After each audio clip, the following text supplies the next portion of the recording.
Hey everybody, Joe Kulas here once again for K-Tactical. Now, this is a review for the UTG Remington 870 scope mount.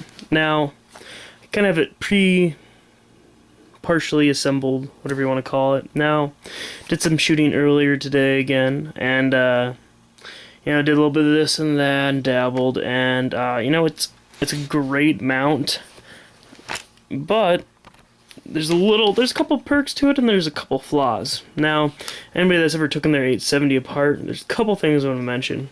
Now, if you have a pistol grip or a buttstock, you're going to need to loosen that first for the detents to come out easier.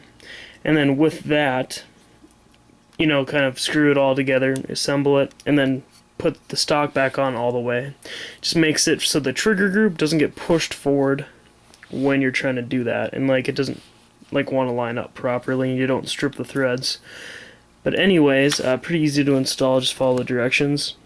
But with that, I think it kind of gives a little bit of a perk. Obviously the detents don't really flop out in the first place, but you just get that extra protection, and definitely gives a cooler, view factor on it. I'll flip the stock here as well, you guys can kind of see that. It gives a little bit more of a zing to it. It's kind of cool. So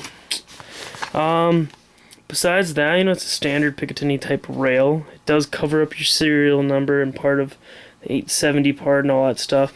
I think it does blemish and kind of scar at the finish a little bit, but obviously, most people are going to keep it on. It's not a big deal anyways, if you're using something like an Eotech. Now, one thing I am going to mention is I have actual iron, rifle sights on here, and it's only at the top that you can see the sights while using, let's say for example I got my GG&G quick detach mount. You can only see if it's on the top compared to if it is where it is right now. You can't really see it with that on there, so kind of a disadvantage to it. I wish it was a little bit more low profile, but again, you look at it, try to get the best kind of views with these. It is pretty darn low profile, so not much they could do there, and suffice to a 12 gauge. So, but besides that, I think it's definitely a cool little product, and it's it takes a whole 5 minutes, if that, to install, and that's with loosening the stock and whatnot. So, but besides that, pretty cool little product. Feel free to browse my other videos. I'm gonna have some Remington 870 videos as well soon. So.